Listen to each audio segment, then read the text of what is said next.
여러분 안녕하십니까? 오늘도 참으로 좋은 날입니다. 하나님의 기쁨으로 채워주시기 바랍니다. 저는 오늘 시편 23편 1절로 6절의 말씀을 가지고 나의 목자라는 제목으로 은혜를 나누고자 합니다. 예수님께서는 요한복음 10장 10절에서 친히 자신을 가리켜 말씀하시기를 나는 선한 목자라고 하셨습니다. 이와 같이 예수님께서는 오늘날도 우리의 선한 목자가 되어주십니다. 그래서 우리가 목미한 어린 양과 같이 그릇 행하여 각기 제 길로 행하려 할 때에도 예수님께서는 친히 우리를 돌보시며 인도하시고 보살펴 주시는 것입니다. 뿐만 아니라 적절한 때를 따라 우리에게 좋은 것들을 허락해 주시며 때를 따라 환난과 고통에서 우리를 위로하여 주시고 지켜주시기도 합니다. 그러므로 우리가 목자 되신 예수님을 잘 섬기며 그분의 인도함을 잘 따라간다면 우리의 삶은 더욱 윤택해지며 풍성해질 것입니다.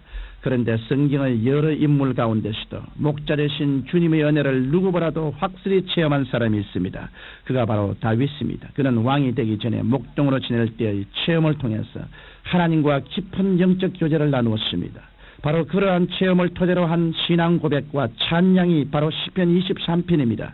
그러므로 우리는 다윗의 찬양을 통해서 하나님과의 관계를 더욱 깊이 있게 할 수 있으며 아울러 하나님께서 예배해 놓으신 복된 은혜를 받아 누릴 수도 있게 되는 것입니다.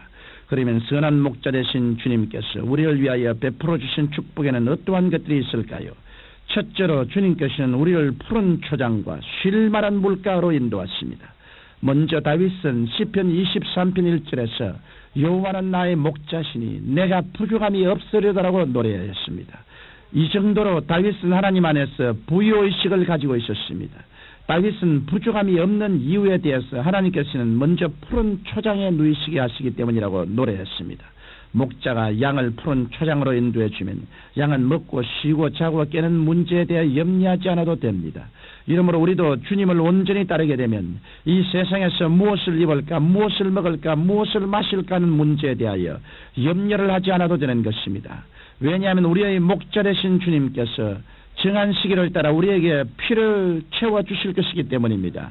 그러면 다윗이 인도함을 받았던 푸른 초장이란 무엇을 의미할까요? 그것은 바로 예수 그리스도의 십자가를 의미합니다.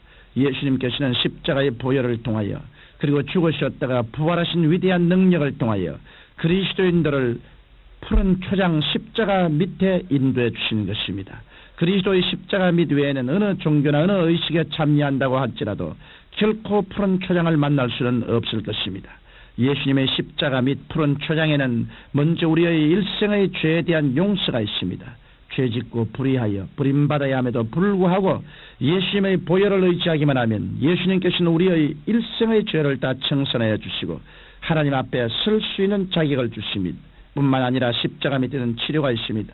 예수님께서는 우리의 연약함과 질병을 담당하기 위해 십자가에서 피 흘려 주셨습니다.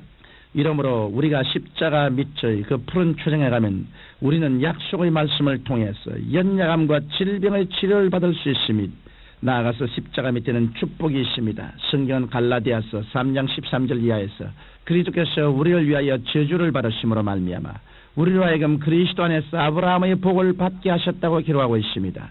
여기에서 아브라함의 축복이란 장소의 축복이요 물질적인 풍요함을 말하며 자손의 축복과 하나님과의 깊은 영적인 교제의 축복을 말합니다. 이것이 바로 우리가 십자가 밑 푸른 초장에 갈 때 얻을 수 있는 축복인 것입니다. 그런데 목자의 인도함은 여기에서 그치지 않습니다. 선한 목자이신 주님께서는 우리를 쉴만한 물가로 인도하십니다. 예수님께서는 요한복음 7장 39절에 누구든지 목마르거든 내게로 와서 마시라. 나를 믿는 자는 성경의 이름과 같이 그 배에서 생수의 강이 흘러나리라고 말씀하셨습니다. 이 말씀은 바로 믿는 자들이 받을 성령을 말합니다. 이러므로 우리가 회개하고 십자가 그늘 밑에 나아가면 성령의 생수로 인해 우리 마음속에 믿음, 소망, 사랑이 채워져 진실로 위대한 삶을 살 수 있는 것입니다. 둘째로 주님께서는 지팡이와 막대기로 우리를 지켜주십니다. 우리가 십자가의 푸른 초장에 거한다 하더라도 항상 축복을 받는 것만은 아닙니다. 때로는 사망의 엄침한 골짜기를 지날 때도 있는 것입니다. 이것은 자연 환경에서도 마찬가지입니다. 날씨가 좋을 때도 있고 비바람과 눈보라가 몰아칠 때도 있는 것처럼 인생 여정도 그러한 것입니다. 이러므로 인생길에 시련이 다가온다 해서 결코 낙마하거나 두려워해서는 안 됩니다.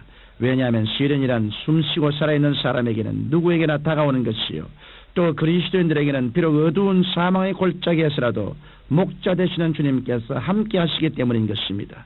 따라서 우리는 어려운 가운데서도 하나님을 사랑하는 자, 곧 그 뜻대로 부르심을 입은 자들에게는 모든 것이 합력하여 선을 이루게 된다는 사실을 알고 해받을 것을 두려워하지 않는 마음의 자세를 갖고 있어야 합니다.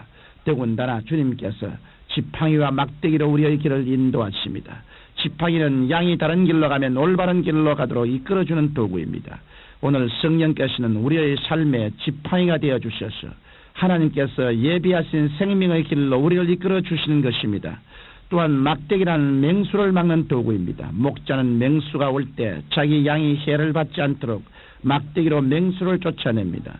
오늘날 하나님께서는 성도가 마귀에게 해받지 않도록 기적의 막대기로 부하여 주십니다. 이러므로 우리는 하나님께서 성령의 지팡이와 기적의 막대기로 우리를 이끌어 주시고 보호해 주신다는 것을 분명히 알고 환난과 고통의 엄침한 골짜기가 다가올 때라도 부정적인 생각을 하거나 패배적인 태도를 취해서는 안 될 것입니다. 셋째로 주님께서는 원수의 목전에서 우리에게 상을 베풀어 주십니다. 다윗은 시편 23편 5절에서 원수의 목전에서 상을 베푸시는 하나님을 찬양했습니다. 그러면 주님께서 목자가 되실 때 그 어린 양된 성도들의 원수란 누구를 말하는 것일까요? 성경은 베드로전서 5장 8절로 9절에 근신하라 깨어라 너희 대적 마귀가 우는 사자같이 돌아다니며 삼킬 자를 찾나니 너희는 믿음을 굳게 하여 저를 대적하라고 기록하고 있습니다. 이와 같이 하나님의 자녀된 우리들의 원수는 바로 마귀입니다. 마귀는 우리를 죽이고 도적질하고 멸망시키는 일만 합니다. 그래서 어찌하든지 믿는 성도라도 미혹하여 실족케 하려고 갖은 괴계를 다 부리는 것입니다. 그러나 마귀가 아무리 우리를 삼키려 하여도 우리는 전혀 겁낼 것이 없습니다. 하나님께서 우리를 지키시고 보호하시며 아무런 상함도 없게 하실 것이기 때문입니다. 뿐만 아니라 하나님께서는 원수의 목전에서 우리에게 상을 베푸십니다. 그래서 우리의 생활 가운데 영혼이 잘 때는 잔치상, 범사가 형통하는 잔치상, 강건케 되는 잔치상을 베풀어 주시는 것입니다. 이러므로 우리는 원수가 다가와 조롱할 때 부정적인 태도를 버리고 하나님의 상이 베풀어질 것을 믿으며 하나님께 찬양드리고 감사드려야 합니다. 사랑하는 청취자 여러분, 목자 없는 양이 온전하게 살아갈 수 없는 것처럼 우리도 주님의 도우심이 없이는 성공적인 인생을 살아갈 수 없습니다. 그러나 양이 목자를 따르듯 우리가 주님께 순종하며 따라간다면 우리의 삶은 결코 외롭지 않습니다.